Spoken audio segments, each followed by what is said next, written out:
Hello friends. तो आज हम पढ़ने जा रहे हैं, बहुत ही इम्पोर्टेंट टॉपिक है ये डिटर्मिनेंट्स का। जो इससे प्रीवियस जो हमने वीडियो अपलोड की थी उसमें आपने पढ़ा था डिटर्मिनेंट्स क्या होता है, ठीक है।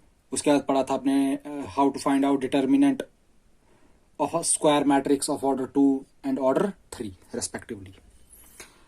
इसमें पढ़ेंगे हम डिटर्मिनेंट्स की कुछ इम्पॉर्टेंट प्रॉपर्टी, जिस प्रॉपर्टी जो भी हम प्रॉपर्टी पढ़ेंगे उसका कोई ना कोई मल्टीपल चॉइस क्वेश्चन आपको एग्जाम में पूछा जा सकता है डायरेक्टली, ठीक है। मतलब आपको डिटर्मिनेंट को सिंप्लीफाई तो करना नहीं होगा, लेकिन डायरेक्टली प्रॉपर्टी बेस पे कोई ना कोई क्वेश्चन आएगा ही आएगा 100%। तो देखते हैं प्रॉपर्टीज। सबसे पहली प्रॉपर्टीज क्या कहता है? कहता है the value of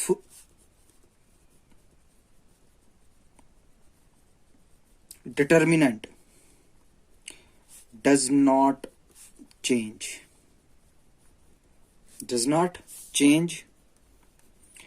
when rows and columns are interchanged।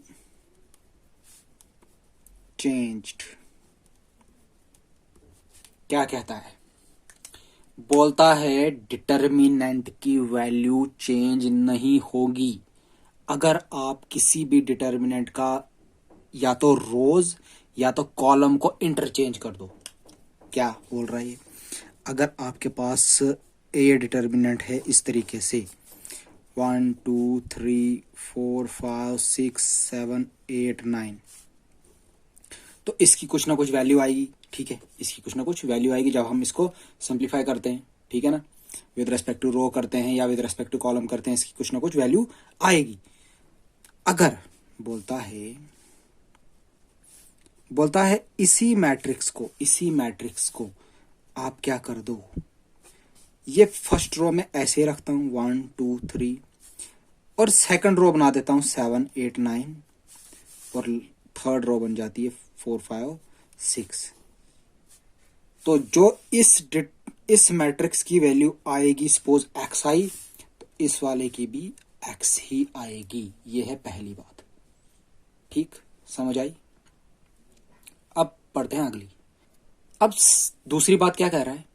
बोला इफ एनी रो और कॉलम, अगर कोई भी रो या column of a matrix A is completely zero, अगर कोई रो हॉरिजॉन्टल, कोई भी रो या कोई भी कॉलम कंप्लीटली जीरो हो जाए, तो determinant of matrix A will be zero होगा। कैसे? अगर हमारे पास मैट्रिक्स ए है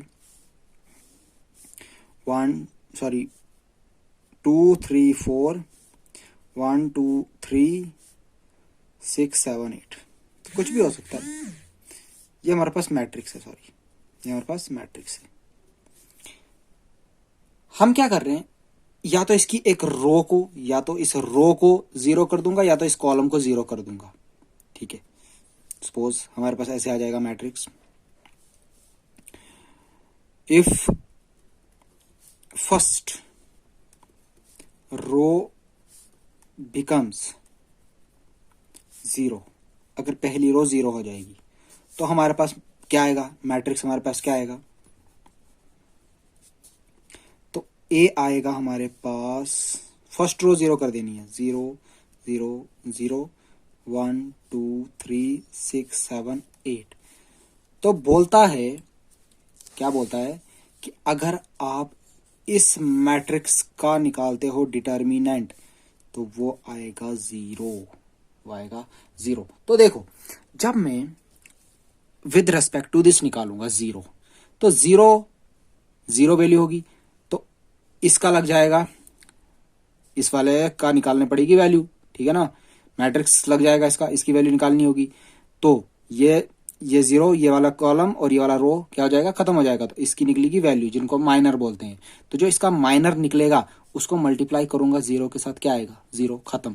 तो ये वाला भी, तो with respect to this element निकालूंगा, तो ये कॉलम खत्म, ये रो खत्म।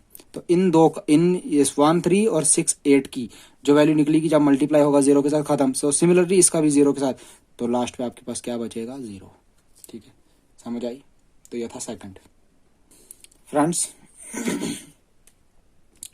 अब नेक्स्ट देखते हैं क्या कह रहा है। इफ एनी टू रोज, कोई भी दो रो या कोई भी दो column of a determinant are interchanged, अगर किसी भी डिटर्मिनेंट की दो रोज और दो कॉलम की प्लेस चेंज कर दूं, दो कॉलम या दो रोज की प्लेस चेंज कर दूं, the value of determinant is multiplied by -1। तो जो डिटर्मिनेंट होगा उसको किसके साथ मल्टीप्लाई करना होगा, -1 के साथ। क्या है, अगर आपके पास एक मैट्रिक्स है, क्या करना, 1 2 3 4 5 6 7 8 9, सॉरी ये डिटर्मिनेंट है, ठीक है, मैट्रिक्स नहीं है, डिटर्मिनेंट है, सीधी लाइन है। मैं क्या करता हूं, फर्स्ट रो को भी चेंज कर दूंगा। मैं क्या लिख दूंगा, मैं लिख दूंगा ऐसे, फर्स्ट रो चेंज कर दूंगा, तो 4 5 6 फर्स्ट रो चेंज, 7 8 9 और 1 2 3। आपने क्या देखा, मैंने इसकी दो रोज को चेंज कर दी, दो रोज की पोजीशन चेंज कर दी। तो आपको इस डिटर्मिनेंट को माइनस के साथ मल्टीप्लाई करना होगा। तो ये थी पहली बात। दूसरी बात, if all elements of one row, अगर एक रो के सभी एलिमेंट या एक कॉलम के किसी भी डिटर्मिनेंट के, if all elements of one row और one column of a determinant are multiply by the number K, अगर आपके पास एक डिटर्मिनेंट है, किसी रो को किसी एक पर्टिकुलर नंबर के साथ मल्टीप्लाई कर दोगे, सिर्फ एक रो को या तो एक कॉलम को, the value of determinant is K times the value of the given determinant. और जो वैल्यू होगी ना उस डिटर्मिनेंट की, वो के टाइम्स होगी उस गिवन डिटर्मिनेंट से। क्या, जो भी आपके पास उस डिटर्मिनेंट की वैल्यू आएगी वो के टाइम्स होगी उस डिटर्मिनेंट की। सपोज आपके पास एक डिटर्मिनेंट है, ए डिटर्मिनेंट है आपके पास, 1 2 3 4 5 6 7 8 9। सपोज आपने ये किया, आपने क्या किया, इसकी फर्स्ट रो को 3 के साथ मल्टीप्लाई कर दिया। किसके साथ, 3 के साथ। तो आएगा क्या, आपके पास क्या करना है, आपको 3 के साथ मल्टीप्लाई करना है किसको, फर्स्ट रो को, 1 2 3 4 5 6 7 8 9। तो आपके पास कुछ इस तरीके से वैल्यू आएगी, 3 1 जार 3, 3 2 जार 6, 3 3 जार 9, 4 5 6 7 8 9। सिर्फ एक रो को कर रहा हूँ, सिर्फ इस वाली रो को, सिर्फ इस रो को, तो वैल्यू ये आएगी। तो जब आप इस डिटर्मिनेंट की वैल्यू निकालोगे, सपोज आपको इस डिटर्मिनेंट की वैल्यू आई x, सपोज इस डिटर्मिनेंट की वैल्यू क्या आई, x, तो आपने मल्टीप्लाई किस नंबर से किया था, 3, तो आपका आंसर आएगा 3x। ठीक है, इस चीज का ध्यान रखेंगे। और last fifth one, if A B n rowed square matrix, अगर आपके पास एक स्क्वायर मैट्रिक्स है जिसमें एन रोज है, एन रोज मतलब कि नंबर ऑफ रोज उसमें एन है, तो हमें पता नहीं है 3 है 2 है 4 है 5 है 6 है, इन जनरल बात कर रहा है, एन है, एंड के भी एनी स्केलर मीन कोई भी रियल नंबर हो सकता है। तो अगर आप उस स्केलर से किसी भी डिटर्मिनेंट को मल्टीप्लाई कर दोगे तो आएगा डिटर्मिनेंट ऑफ के ए, तो वो होगा किसके बराबर, के रेज्ड पावर एन का determinant, sorry K raised power N into determinant of A. तो एन क्या है, where N is the order of the square matrix. तो एन क्या होगा यहाँ पे, ऑर्डर, और ये के क्या होगा, सवाल, ये कोई भी स्केलर होगा। ठीक है, तो ये था हमारा प्रॉपर्टीज ऑफ डिटर्मिनेंट्स।